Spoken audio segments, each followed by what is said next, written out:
No new arguments territory. Oh. Who lost?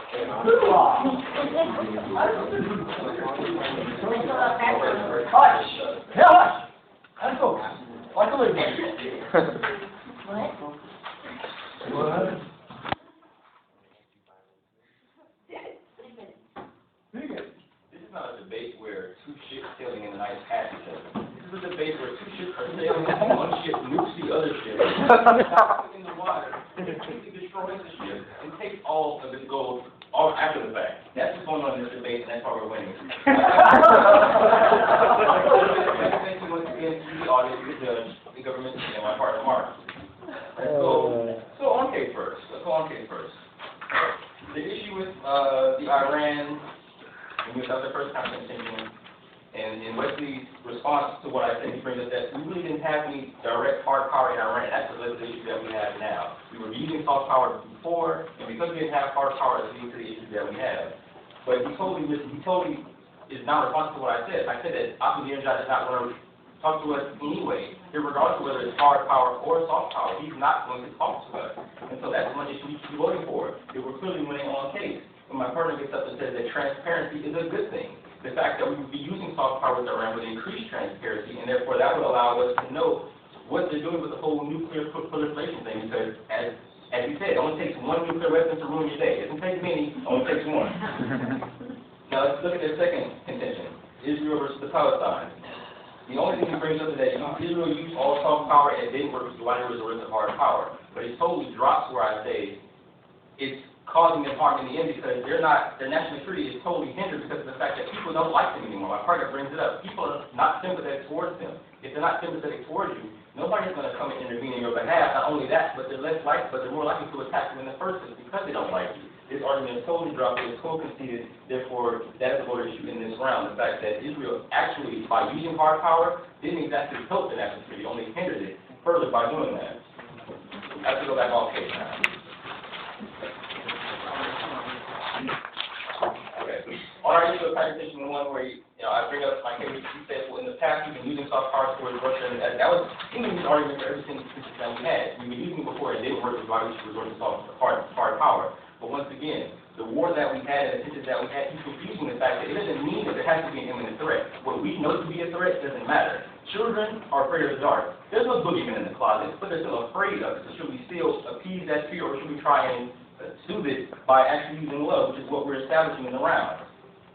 Our second counter-contention where it says Japan and the attacks on Pearl Harbor were a direct result of our using soft power. Once again, had we been using more soft power, they would have known not to attack us in the first place. It wasn't that we were actually going to attack them, it was that they feared that we would. We had the military might to do so, and therefore, if we wanted to, we could cause them problems. We tried to turn the argument by saying using soft tactics failed, which is why we should be using hard power. And my partner turns the argument back and saying that, hey, had they not used hard power in the first place, we wouldn't have nuked them. Didn't help their national security because they ended up getting bombed in the end with the atomics because of the fact that they decided to use hard power in the first place. And that's why he was consistently voting for the opposition team, because he clearly said all of our contingents to the values, you're voting for us. Thank you.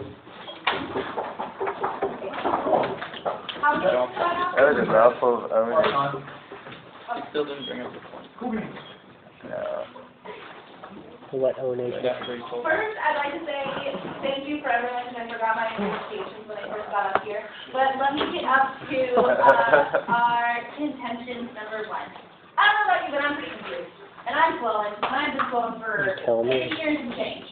I am about to clarify it for everyone. Let me start off with contention one. We're talking about Iran versus the U.S.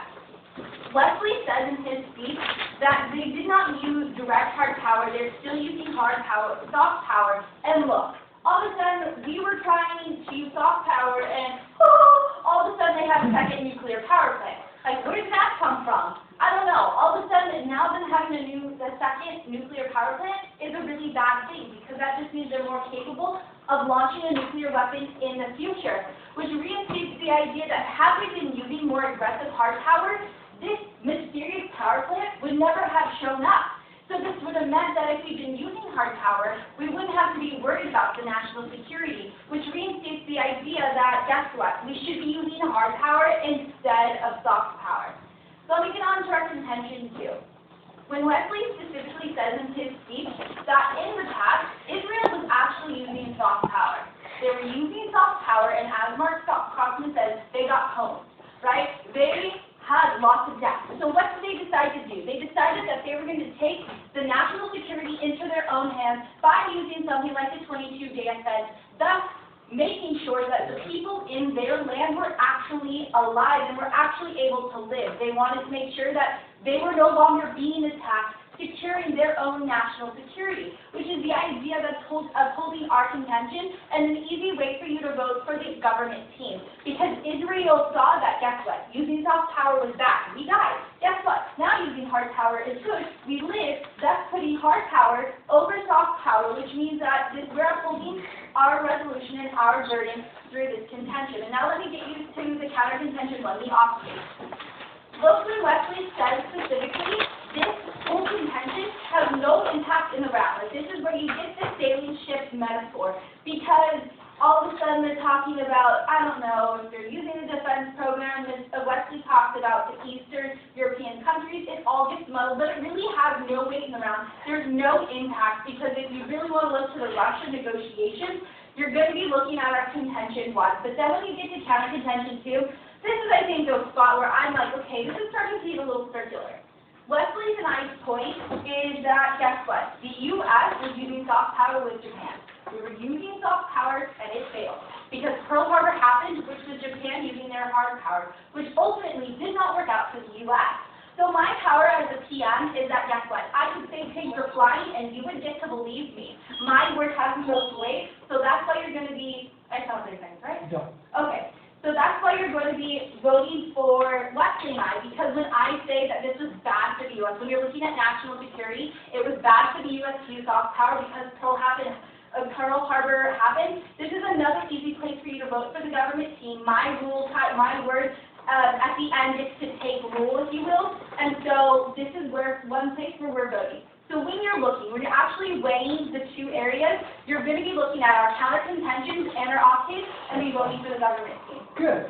Cool. So that's what we're shooting at. You guys, so remember again, on the criteria, make sure you get this thing out. You need both. All right?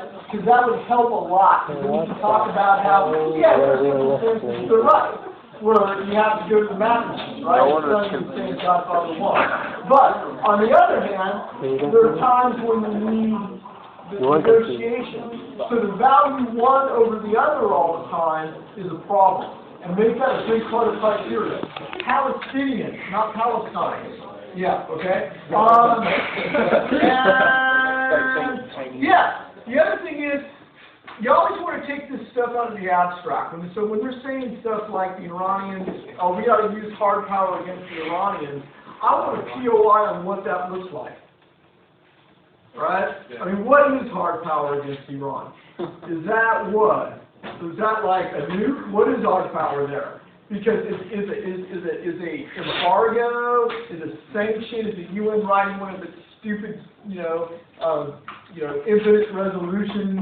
Really, stop it with that, Iran. What is it? Because that's not hard power. That's just French, right? Yes, ma'am. What's the next about? Oh, it's agreement. Oh. Yeah, you can do that. So good job, guys. Thank you very much. And you are.